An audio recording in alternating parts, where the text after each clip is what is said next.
이제는 대구 부동산 매매가뿐만 아니라 전세가도 빠지기 시작했습니다. 거래량은 훅 빠졌습니다. 조정지역으로 지정됐던 2020년 12월 주택 거래량은 8천여 건이었는데 올해 3월엔 1,400건으로 82%나 줄었습니다. 미분양도 쌓여가고 그 하락폭은 더 커질 것 같습니다. 이렇게 중요한 기로에서 6월 30일 주정심을 앞두고 있습니다. 대구 전 지역 조정 해제가 될지 아니면 핀셋 해제가 될지 전 지역 해제가 안 될지는 지켜봐야 할 것입니다.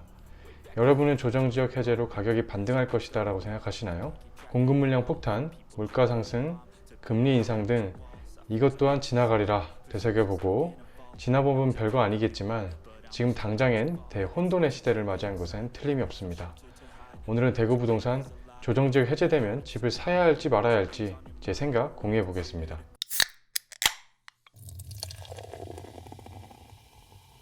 자, 먼저 사라입니다.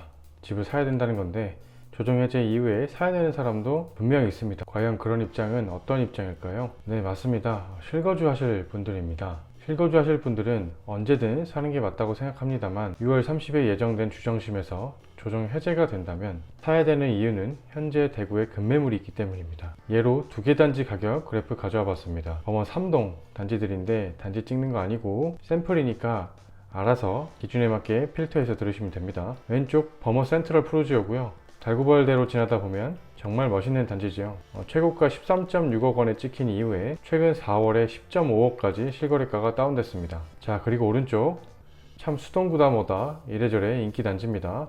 이편한 세상 범어입니다. 이 단지 역시 최고가 10.3억 원에 찍혔던 단지인데 최근 7억 원 중반대까지 거래되고 있습니다. 실거래가가 다운됐는데 과연 급매물이 얼마나 있을까 살펴보면요. 왼쪽 범어 센트럴 프루지오 최근 실거래가 10억 중반보다 약 1억 원 정도 더 낮은 급매물을 확인할 수 있고요. 9억 5천에 6층짜리 매물이 나와 있는 걸 확인할 수 있고요. 오른쪽 범어 이편한 세상 역시 최근 실거래가 7억 중반대보다 더 낮거나 비슷한 7억 원대의 급매물 나온 거 확인할 수 있습니다. 아마 거래에 들어간다면 조금 더 할인이 가능하지 않을까라는 생각도 들고요. 역시 6층짜리 매물입니다. 이런 급매물을 실거주 목적이실 때는 사도 괜찮다는 의미입니다. 그럼 왜 실거주는 괜찮다고 하느냐 궁금하실 수 있는데요. 보여드렸던 이 가격 그래프에 모든 게 다 있습니다. 굳이 물가 상승률로 계산 안 하고 눈대중으로만 보더라도 2020년 가격으로 돌아갔다고 누구나 확인하고 판단할 수 있습니다. 즉 얼마나 싼지 판단하는 건 어려워도 2020년 이후 인플레이션조차 반영 안 된 급매물 가격을 잡으면은 적어도 손해는 안 본다는 의미입니다. 물론 더 떨어질 수 있겠죠. 하지만 저점을 잡는 건 신의 영역이라 더 이상 설명을 생략하겠습니다.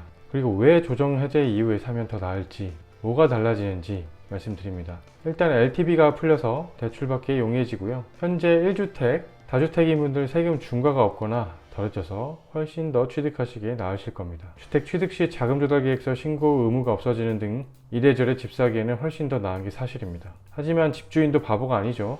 누구보다 조정해제 기다리는 게 바로 집주인일 겁니다. 그래서 6월 30 조정해제가 된다면 바로 가계약금을 쏴야 합니다.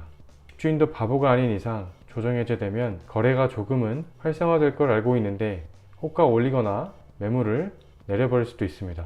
6월 30 오후에 가계약금을 쏠려면 그 전에 매물도 보고 계좌를 주세요 직전까지 소장님이랑 준비를 해둬야 됩니다. 간단합니다. 네이버 매물 보고 전화하신 이후에 또 확인해 보고요. 긍정적인 태도로 가족과 상의하고 연락드린다 하면 됩니다.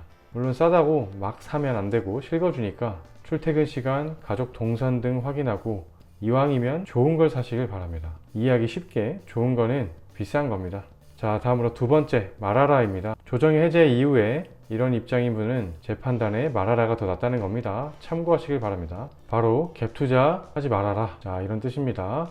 다른 투자가 여러 가지 있지만은 갭 투자는 아직 이르지 않나 라는 판단이고 말씀드리면 투자자분들이야 무슨 말인지 다 아시겠지만 모르고 덜컥 들어가는 분들을 위해서 말씀드립니다. 갭 투자에서 뭐가 가장 중요할까요? 네, 이래나 저래나 전세가율을 보고 많이 들어가시는 것 같습니다. 당부드리면 전세가율만 보고 들어가면 절대 안 됩니다. 하지만 제일 중요한 대구 전세가율이 어떨지는 확인해 봐야겠죠. 1번 사라 챕터에서 말씀드렸던 단지 두 개의 샘플로 가져와 봤습니다. 왼쪽이 범어 센트럴 프루지오고요. 오른쪽이 범어 이편한 세상입니다. 매매가 파란색 실선인데 코로나 유동성 장 때 휘청하는 게 보이실 겁니다. 유동성이 유입되면서 크게 상승했다가 최근 하락하는 모습을 보이는 거고요. 하지만 밑에 초록색 전세가는 어떤가요? 노이즈는 있습니다만 거의 횡보하는 걸 볼 수가 있습니다. 임대차 3법 등 여러가지 외부 변수도 있었던 건 사실입니다만 어찌됐던 공급 물량이 절대적으로 많은 대구에서 실거주 가치를 나타내는 지표인 이 전세가가 크게 오를 수 있는 전세가율도 횡보하다가 코로나 유동성장 때는 매매가가 치고 올라가면서 전세가가 낮아진 걸 확인할 수 있습니다. 간단합니다. 여러 지표를 볼 때 저평가가 아니기 때문에 들어가지 말라는 이야기입니다. 갭 투자하실 분들은 전세가율이 높아지는 때를 조금 기다렸다가 본인 자금 상황에 맞는 가장 저평가된 매물을 찾아 취득하시면 됩니다. 아직 때가 아니라는 겁니다. 기다리세요. 지금은 좀 이릅니다. 그러면 과연 조정해제를 풀어줄라나?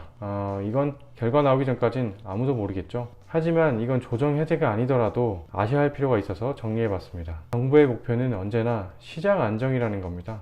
여기서 시장 안정이라 함은 부동산 가격이 물가 상승률 정도만 반영되어 치솟지 않고 우상향했으면 좋겠다라는 게 바로 여기서 시장 안정입니다. 왜냐하면 급상승하면 문제지만 폭락하면 더 큰 문제가 발생하기 때문입니다. 이건 조정지역 지정을 위한 정량적 요건에도 잘 반영되어 있습니다. 3개월간 해당 지역 주택가격 상승률이 소비자 물가 상승률의 1.3배를 초과한 지역이라고 나와 있죠. 반대로 해석을 해보면 소비자 물가 상승률의 1.3배까지는 괜찮고 용인된다는 의미입니다.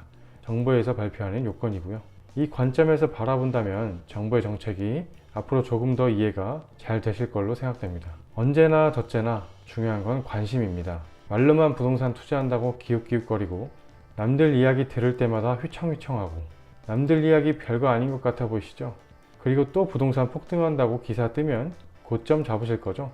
그게 바로 다 관심이 없어서 그런 겁니다. 관심이 있으면 절대 고점 잡을 일도 없고 남들이 하는 이야기 내 기준으로 필터가 자동으로 해서 들리게 됩니다.